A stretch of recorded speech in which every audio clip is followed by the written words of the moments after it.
Alright guys, so this is the second attempt for me to record this project breakdown. The first one I almost got 80% through and then I realized I wasn't recording the audio. Oh my god. So that's about 30 minutes I'll never get back from my life, but that's okay. Let's try again, and I've made sure that the audio now is recording. So I'm not going to go as long as the last one. I'm just going to quickly run through this. So this will be a breakdown of the project for my latest piece called Cosmic Terror Cthulhu in Embryo Form. So this is for the monthly Dark Art Society Art Challenge, and this is my entry. So what you see on my screen now is the final image in Photoshop.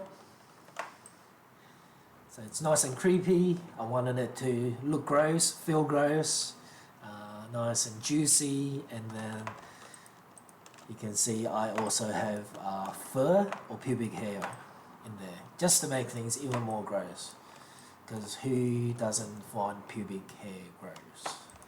Anyway, alrighty, so let's start with, I am going to find my original render, EXR render, and I render it with EXR.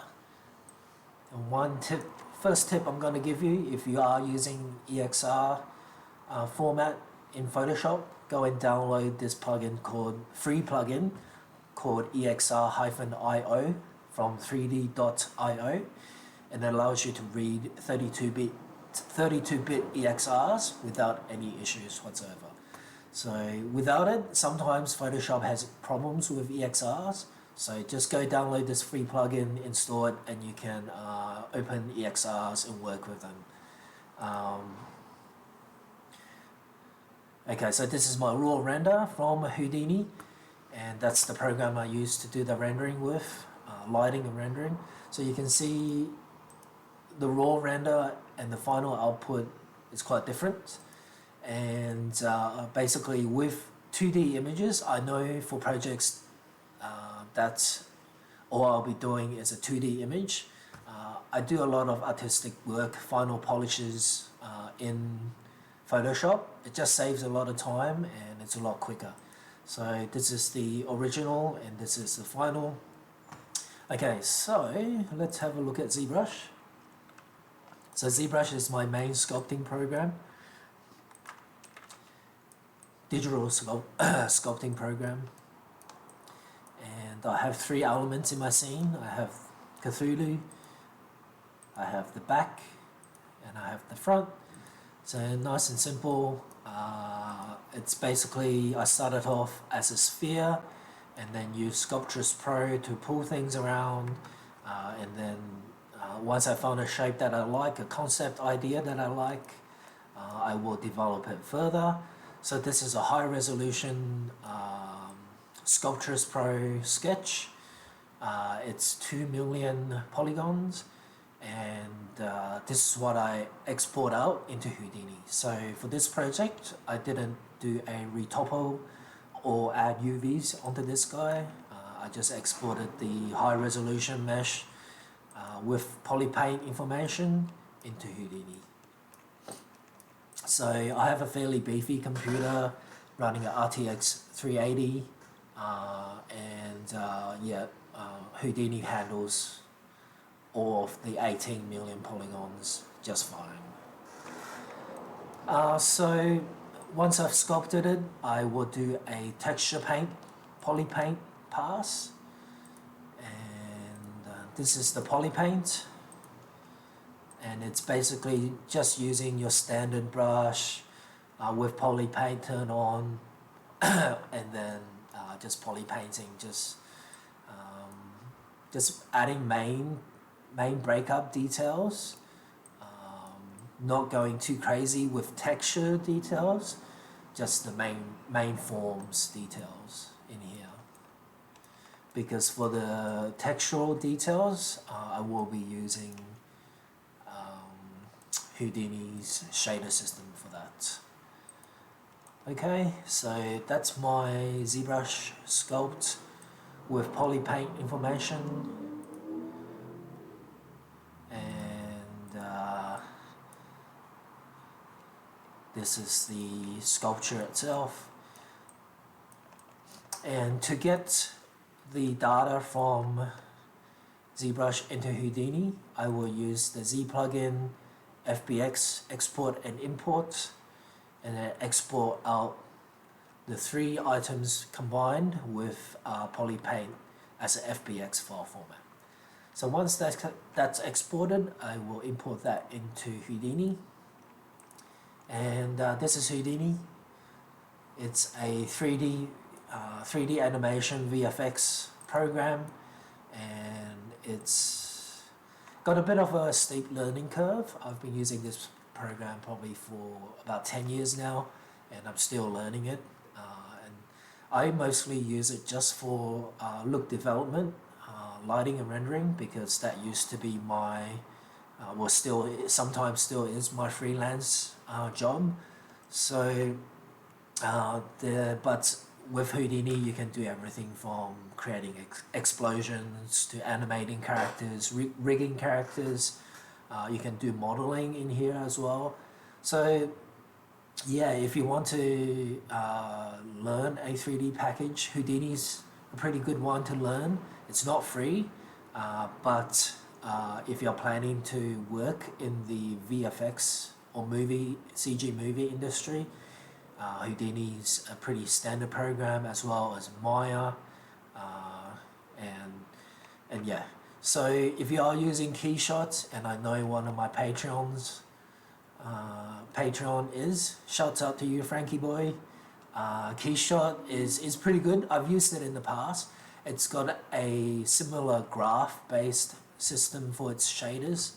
So hopefully, for those of you that use Keyshot, you can get some good takeaways from how I set up the scene to do the lighting and rendering. Cool. So once I've imported in the FBX model from ZBrush, you can see that it's contained the polypaint information, which is good. And then again, this doesn't have UVs, and look how dense the mesh is. So Houdini will handle that just fine. So once that I've imported it in, I assign the material, and then I add lights to the scene. So you may be surprised to find that the scene is only lit with two lights. I have a blue light coming from the top, and then a warm key light from the bottom, and then that's it. So I don't have any HDRIs or any other fancy lighting, just two lights. And I try and squeeze as much out of them as I can. The more lights you add, the longer it's going to take to render, and the more muddy your scene is going to look. It's going to look too busy if you have too many lights. So if you have a look at most paintings,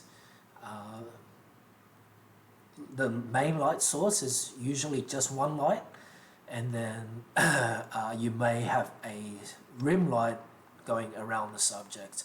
But yeah, in most modern art or classical paintings, it's usually just lit from one single light coming from the front. And you know, this obviously makes things easier to paint, but it just homogenizes the scene, so it's just being lit with one light.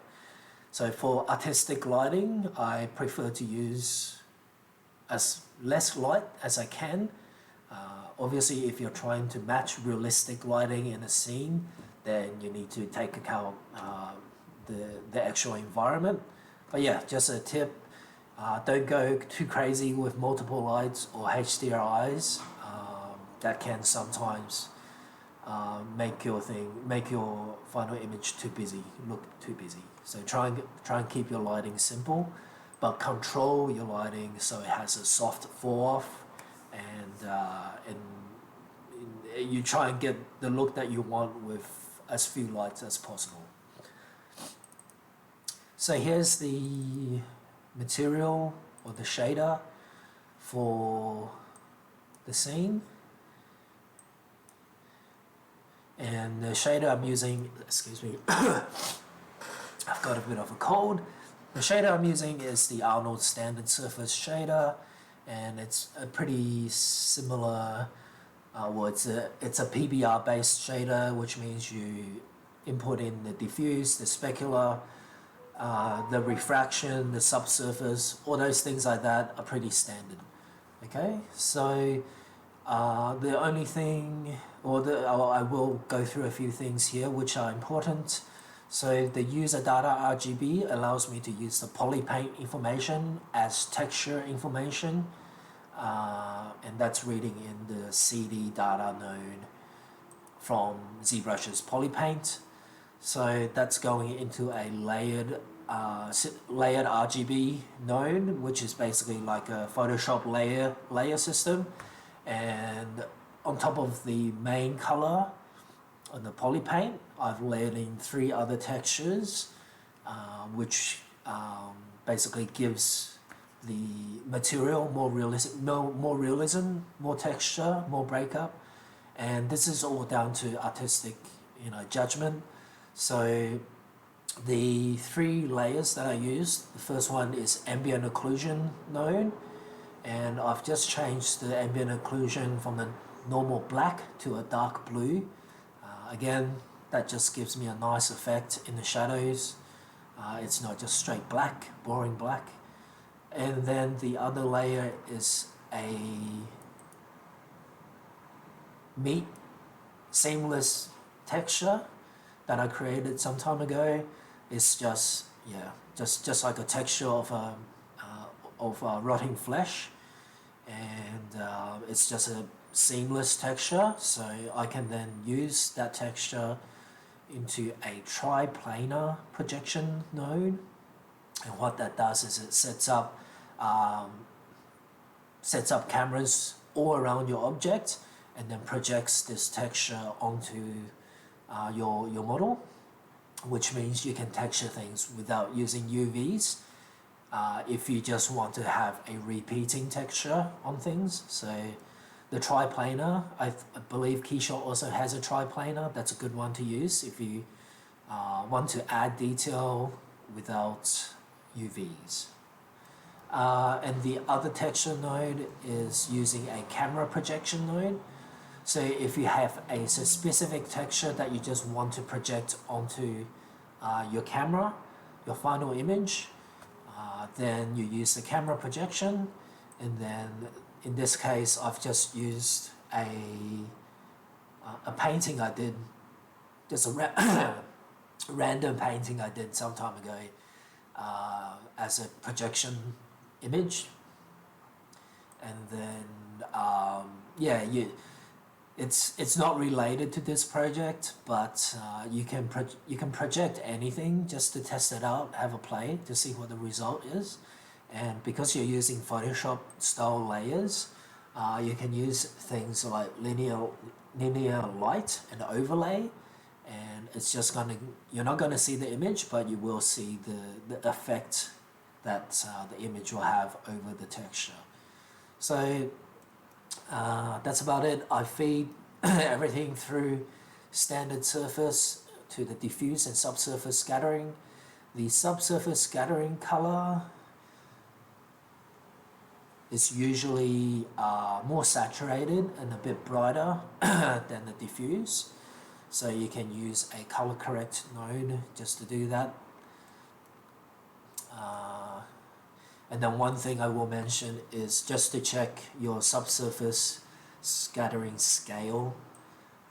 A lot of the times I see people rendering with subsurface turned on with the incorrect scale, and that tends to make things look like waxy, super waxy, because light is just scattering, going through the object like there's nothing inside. But with realistic skin, the light only penetrates through a certain amount, so adjusting your scale amount down here is going to give you a more realistic result. And bear in mind that the scale or the size of your object is also dependent on this scale as well. So if you've sculpted something in ZBrush that's super tiny, you import it in, and if you don't scale it to real world scale, you may need to just compensate for that with the scale value in here. So if you can work in real world scale for everything, then yeah, that makes shading more realistic as well. Since it's a physically based renderer, like a lot of renderers are, then you want to try and keep things as a realistic scale. But that is Houdini. There's a lot more to this, obviously, that I won't go into too much detail with, maybe in the future. But yeah, for this project breakdown, I basically just render with Arnold using the GPU. The final image took about 40 minutes to render at 2K by 2.8K. So it's a pretty high-res image. And then I bring that into Photoshop. And so this is the raw EXR. And then I convert that to a image adjustments, image mode 16-bit, and don't merge. So then once you convert it to 16-bit, you can start using more adjustments. So with 32-bit, Photoshop only allows you certain adjustments and certain filters, but once it's 16-bit, you have a lot more access to these adjustment values. So this is the final Photoshop layer, and I'll just quickly toggle the stages on and off. So I have final saturation, just bumping up the blue and saturation a little bit. A centered vibrant, that's just bringing down the vibrance so the main meaty section looks a little bit cooler, less saturated. And then I'm saturating the outside and also coloring it, changing the hue so it's a little bit redder. So again, this was all from experimentation. I didn't have this in mind going into it, but with Photoshop you can obviously change things so fast. So I suggest try and doing a bit more stuff in Photoshop if you're just outputting one image. And then this is just overlaying more texture. So this is just a random rusting texture that I found online, and then I've just overlaid it on top of the image. Again, 2D, because you're using a 2D image, you can do this quite easily. And then just to give more interest to your image. Keep things subtle, so keep overlays to fill to under 50% in most cases, and just keep building things up.